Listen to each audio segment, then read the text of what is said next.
Distinguished guests, ladies and gentlemen, Assalamu alaikum wa rahmatullahi wa barakatuh. I'm really honored to be moderating our final panel for the day, featuring some of the foremost leaders in the UAE's healthcare sector on the way forward for accessible and affordable vaccine policies and response. And so, it's an honor to have you with us, Dr. Farida Hosani.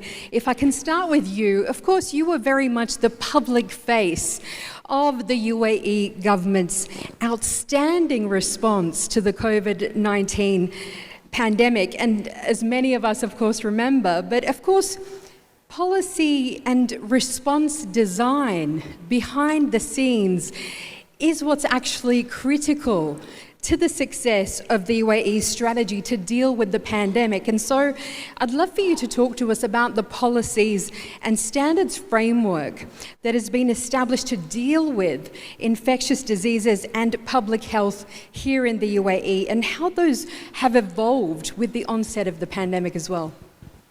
Thank you for this question, and I would like to start my speech by saying that we know that vaccine is one of the most effective strategies in the control of infectious diseases. Historically, it had played a major role in preventing death.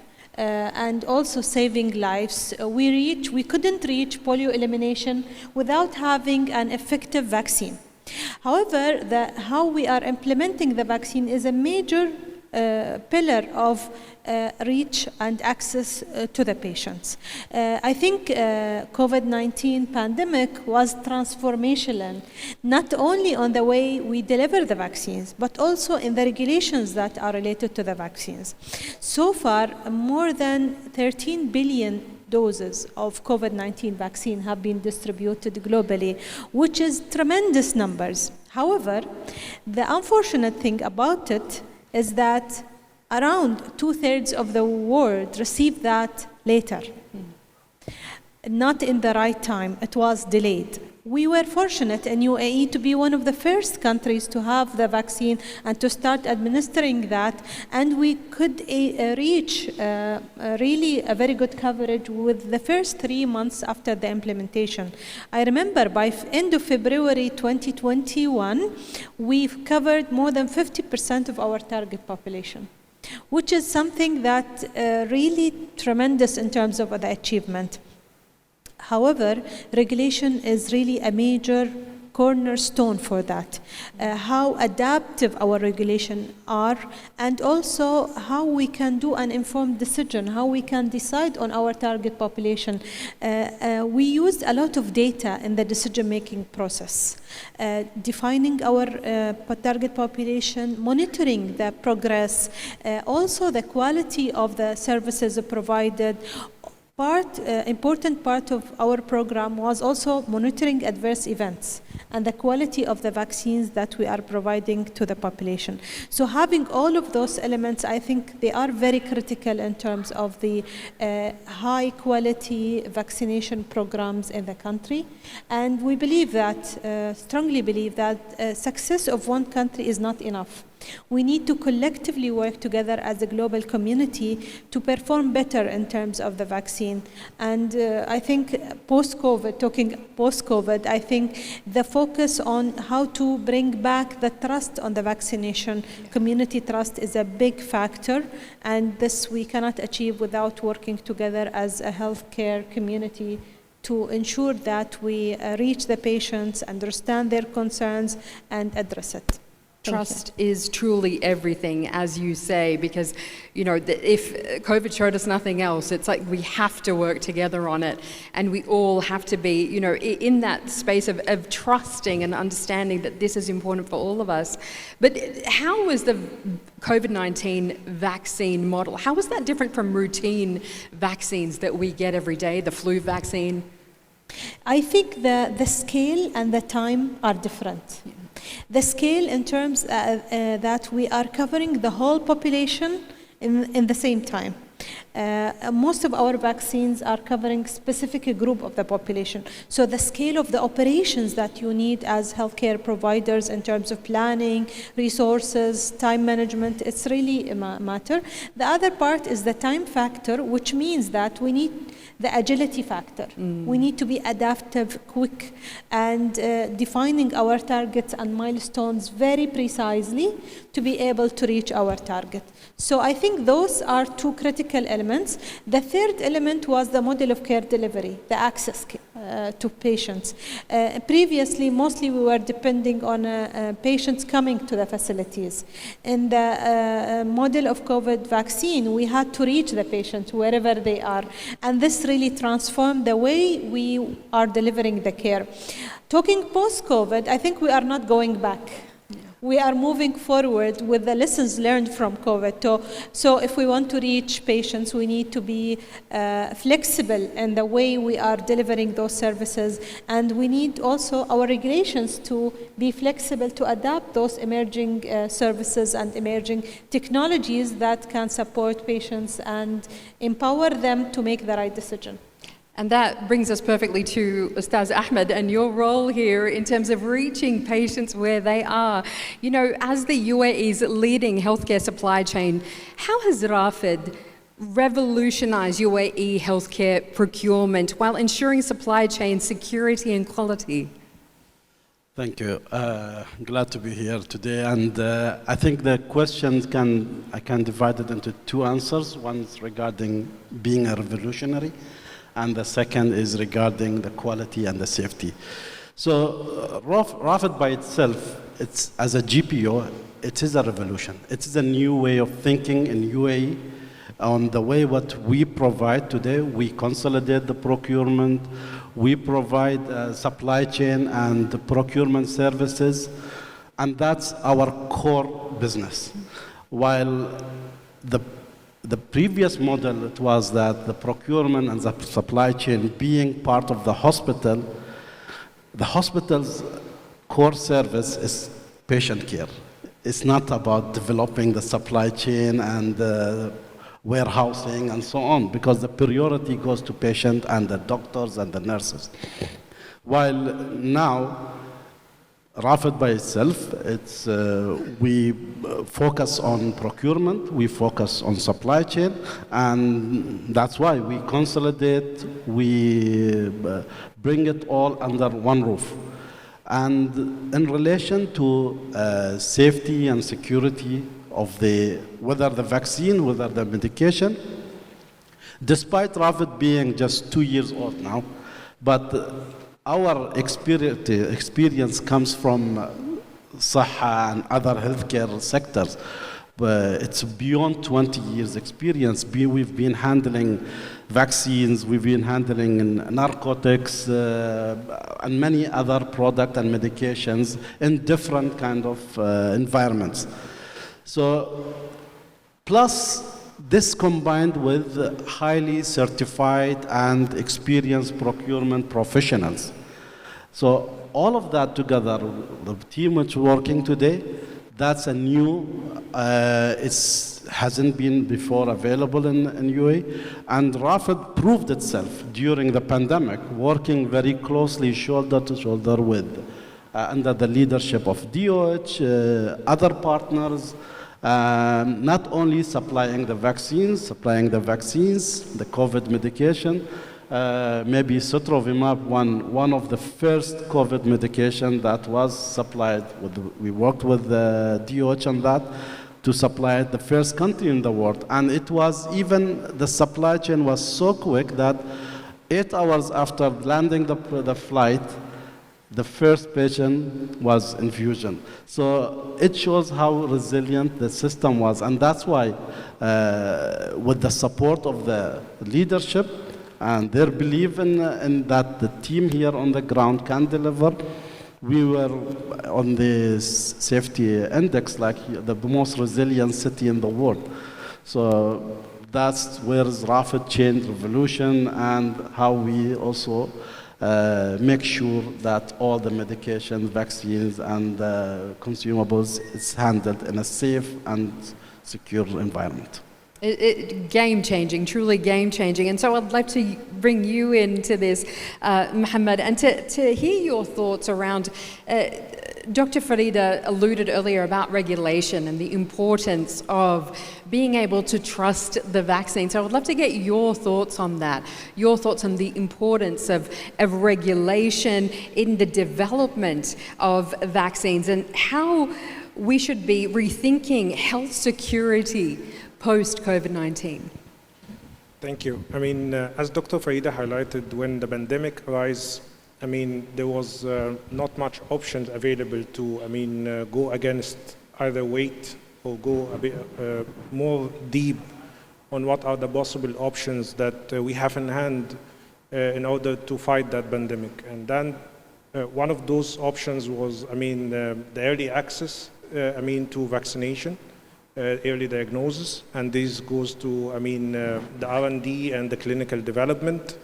And here the story begins that we are, from infrastructure perspective, we've been able to conduct, one of the mega clinical trials, available in the region.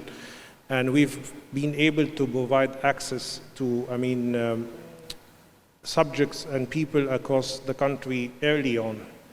And it is the time now to do one line, take a snapshot, and see what are the lessons learned, part of the success of this journey. One of them is moving after COVID, that we are able now from infrastructure perspective to go more into R&D clinical development strategically. The country have drafted the clear regulations, across the guidelines for treatment of the COVID along, the journey, and keep on updating those guidelines with all available medication, part of the development and the clinical trials globally.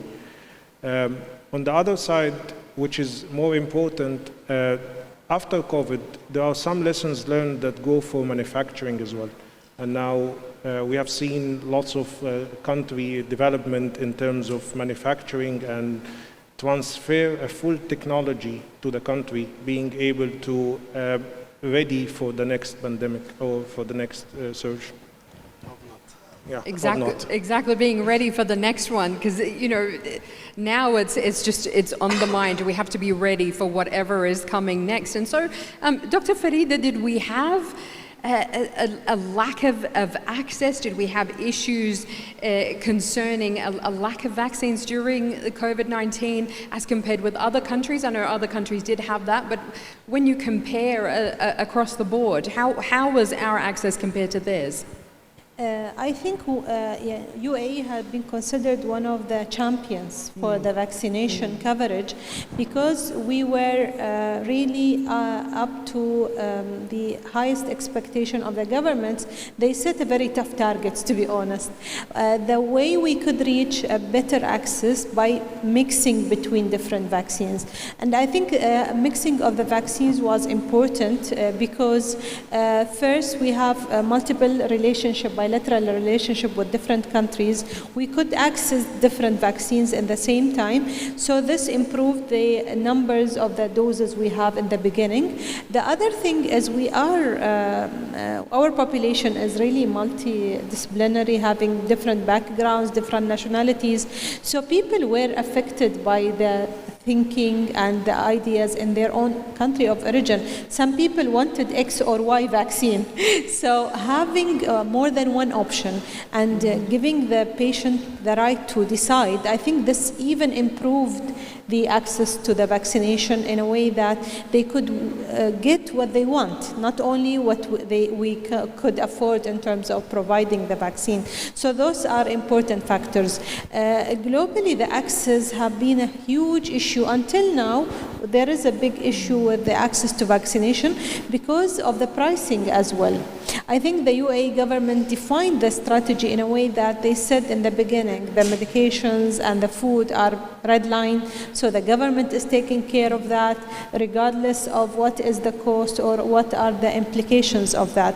So here our strategy was to ensure that everyone gets the access, the most vulnerable population and all other population, including residents, including labor workers who might not even have the time to go to the clinic. So we had to have a dedicated teams reaching this specific population to their places of working or places of living.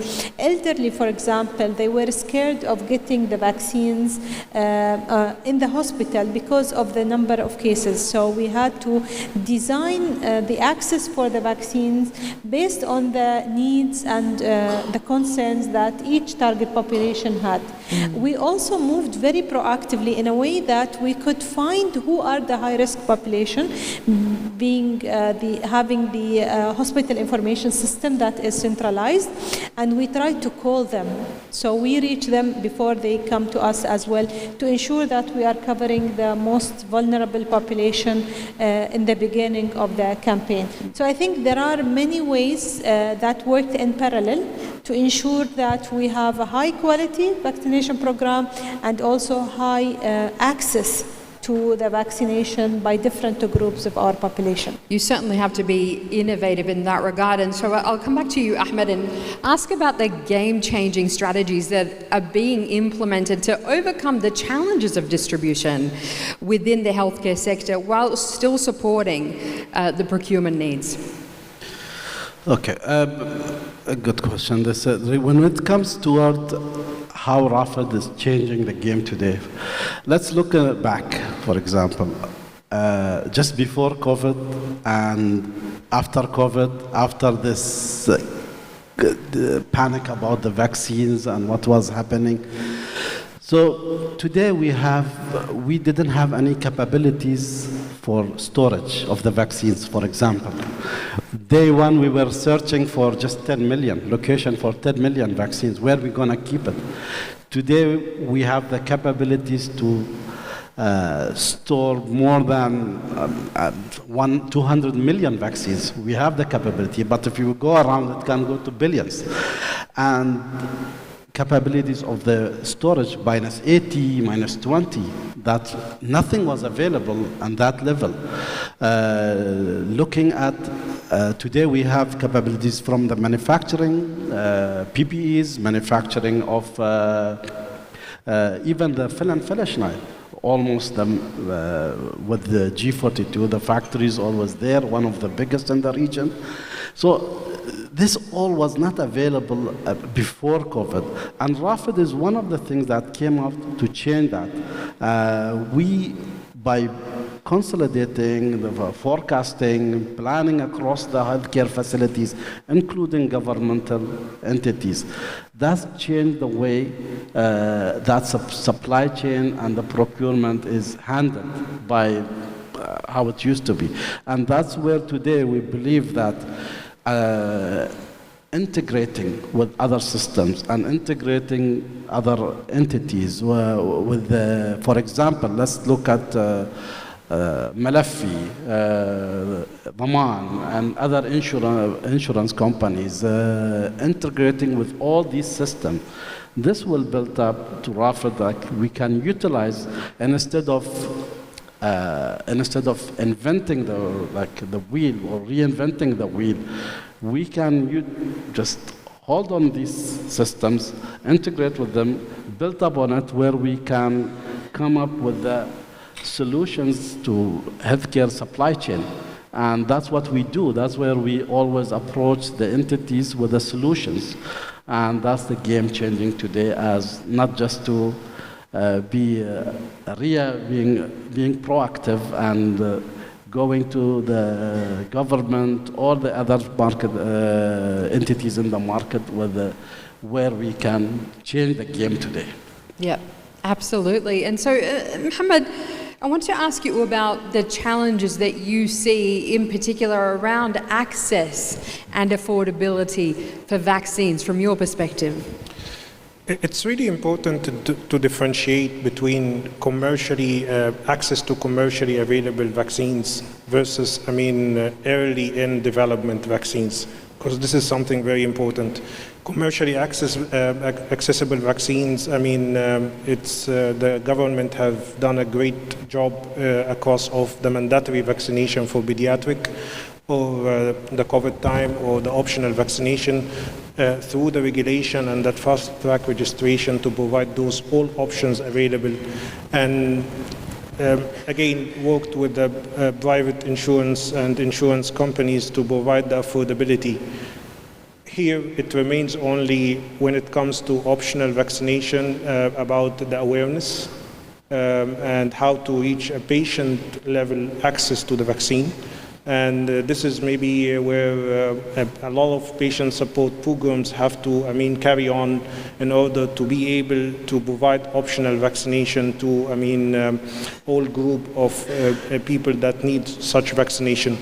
And it's really important to highlight the role of technology, since we've highlighted the role of technology since the morning. About the application developed to track, who's vaccinated, who's not vaccinated, what kind of access to those, people to certain, institution or location.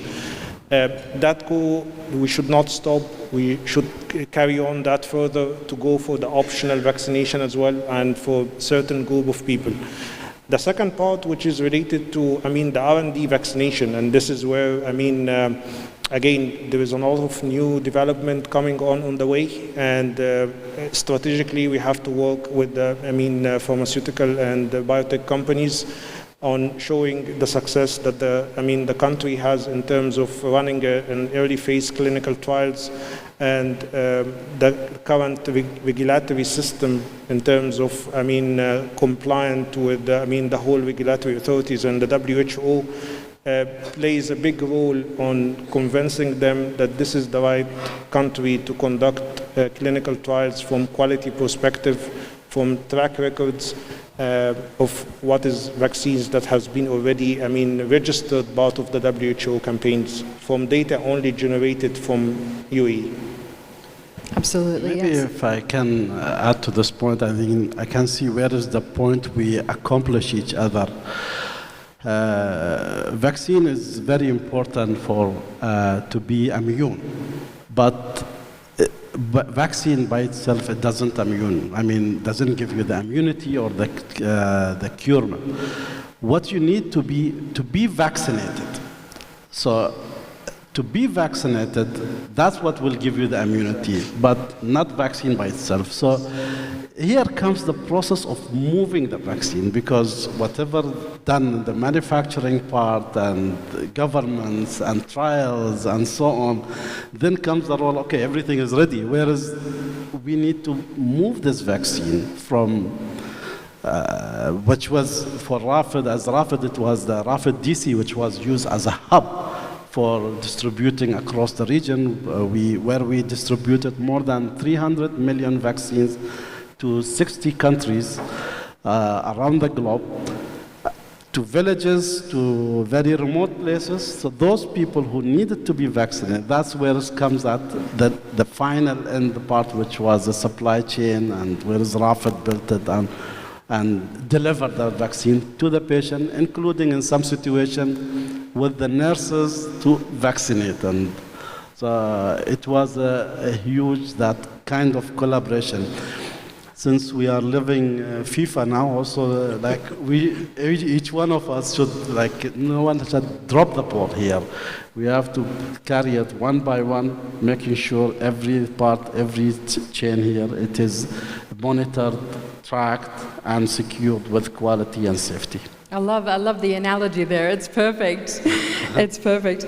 Yeah, exactly. But, talk to us about some of the technologies that are really critical here. So, if I could hear from you, Ahmed, and Mohamed on this one, yeah.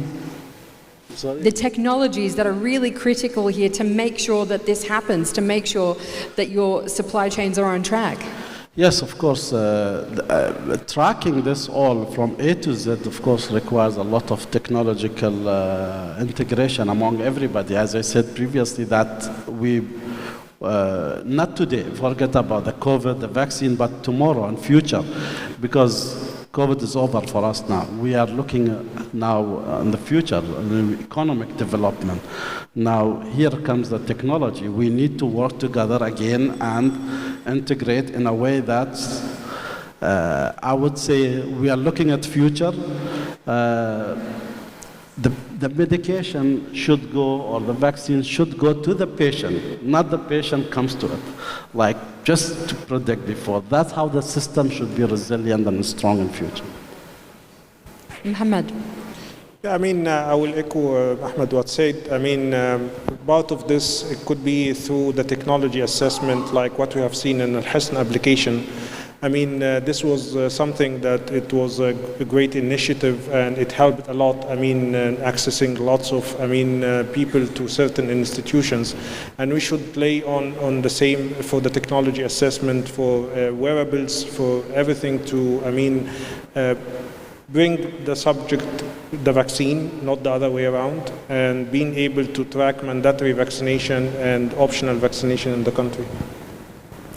Dr. Farida, if I can come back to you and ask you in terms of what efforts have been made to elevate and uplift the UAE's healthcare sector to provide effective, preventative and curated healthcare services in light of all of this? I think this question needs maybe days to explain. the most important key points. The most important, I think you touched upon technology.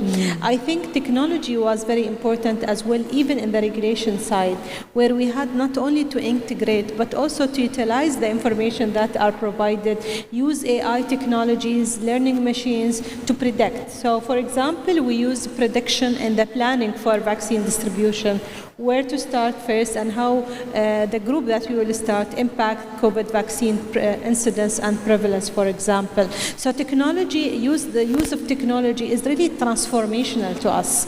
And I think its use in the future will increase over time. So it's just about realizing how important it is and prioritizing the use of technology, because there is a lot in the market, but what will really make the difference to our patients and to patients' life is really what we need to prioritize and make sure that our organization have some kind of filtering process. Not everything available in the market will be useful, but we need to really use the technologies to close the gaps that we have, to address the challenges that we have in our organizations, in the day-to-day patient care, in our regulations. So our government have really excellent use of technology in terms of addressing the challenges that we had. I think research was really transformation during COVID. It was used in a right way, aligned with the government needs and strategies to ensure that it feeds on any new evidence that can help us to move on faster, move quicker, and in a better prevention of the disease for our patients.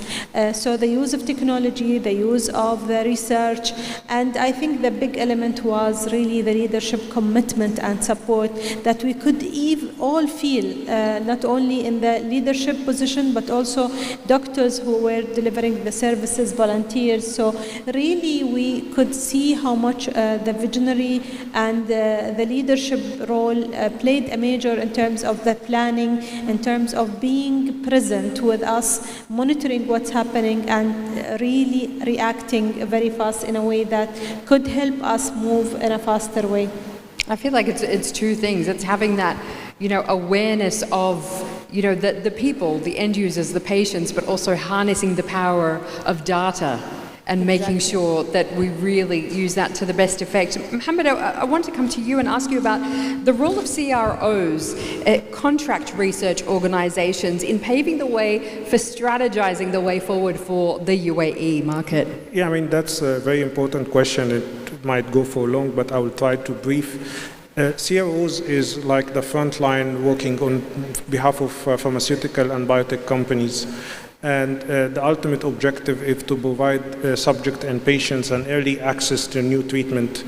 Unless this is, as highlighted by colleagues, it's for strategic allocation on rare disease or gene therapy, that part of population that is very unique.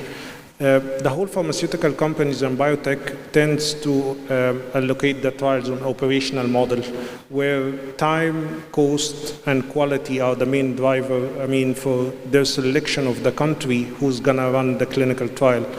And here, the CROs will become like showing the best case scenarios that we have in the country, work with healthcare providers and institutions, hospitals, to put an operational model that is workable on an efficient cost perspective in order to be able to attract new development to the country. And that is our ultimate objective at the end.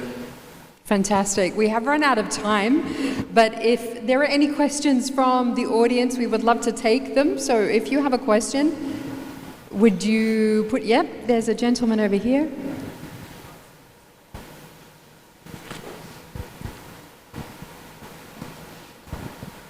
Assalamu alaikum. Thamr al-Mahid. Are we going to see the vaccination manufacturing localization in UAE? And if you are going to see it, what's the time span for it? Yes, please. Thank you for your question, and it's very important. Yes, it's not we are going to see in the future, but we already started to have manufacturing plants in UAE. We started with the Sinopharm vaccine. There are also many agreements that have been signed for other vaccines to be available in terms of the manufacturing in UAE. And we believe that this is part of the overall global strategy in a way that it is previously maybe limited to certain countries or certain companies, but the expansion is very important at this stage, regionalization of the vaccine manufacturing, because we need the access, we need also to contribute to the innovation, what are the vaccines that we need in the future. So we need to work collectively, and UAE leadership have really put a lot of support to expand the capacity in terms of the vaccine manufacture, vaccine clinical trial and researches that goes hand to the vaccination as well. Thank you. Other questions from the audience? If we have any. I think we can take one more question, one last one. One more? Right here. Yeah.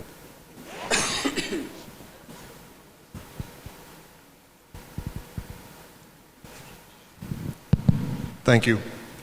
Assalamu alaikum. My name is Charian. I'm with Pure Health, and Dr. Farida, I work with a gentleman to your right. Not a question, I just want to say thank you, Dr. Farida, and the entire healthcare team for helping us combat Rafed, combat COVID. Because of your support with the direction from the government, we are all here today to celebrate the success of battling COVID. Thank you so much, and Sally Moussa, I'm a big fan of you on LinkedIn.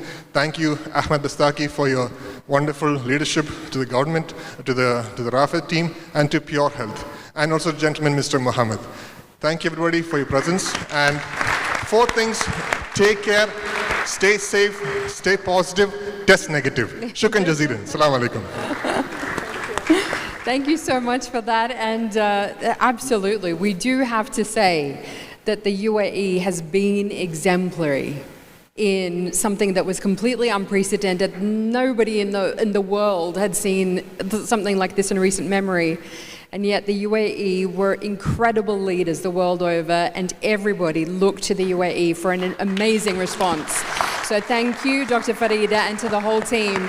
And I think if the panel showed us anything today, if one part of the puzzle is missing, none of it works. So thank you to all of our guests today for showing us how it all works together in such a brilliant way. Thank you so much, Dr. Farida, Ahmed Bastaki, and Mohamed Mostafa. Thank you, ladies and gentlemen.